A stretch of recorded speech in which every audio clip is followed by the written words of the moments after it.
Oui, bonjour. C'est juste pour foutre un grand coup de gueule, là, parce que je commence à en avoir plein le cul de ce gouvernement de merde. Là, c'est plein de choses qui me sont tombées dessus depuis des années, et là, ça commence à rester là, tu vois. Ça a commencé par les impôts. Les impôts se sont gourés. J'avais une petite entreprise d'interprète en langue des signes. Les impôts se sont gourés quand il y a eu le changement. C'était le passage du franc à l'euro. Ils se sont gourés carrément, ils m'ont imposé de 100 000 euros. Alors j'avais 10 000 francs au départ d'impôt, et sur ma fiche d'impôt, preuve à l'appui, je l'ai gardée, je l'ai fait encadrer même parce que là c'était le pompon, 100 000 euros d'impôt.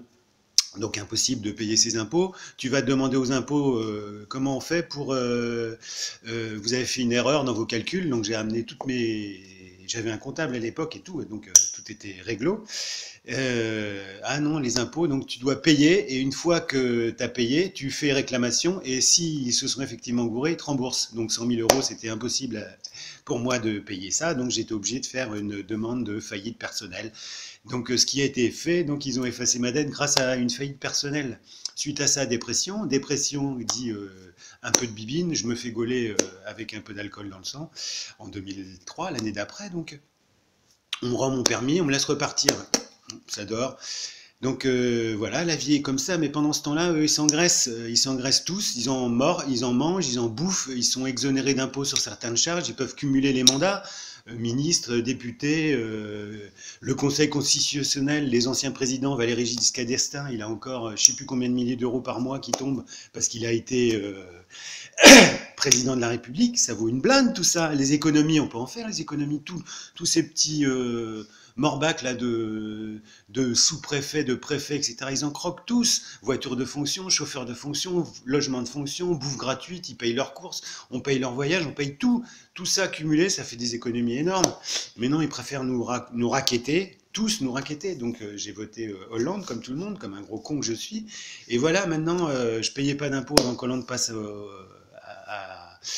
comme président. Depuis qu'il est président, l'année dernière, 2000 euros d'impôts. Alors que j'ai pas augmenté de salaire, on m'a pas augmenté de salaire, rien ne s'est passé.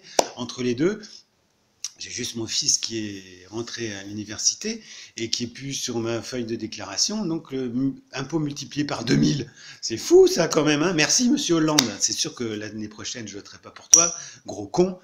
Et ni pour la promotion Voltaire. Hein. Tous tes potes qui ont été dans le gouvernement, maintenant, ils en croquent tous. L'Assemblée nationale à moitié vide.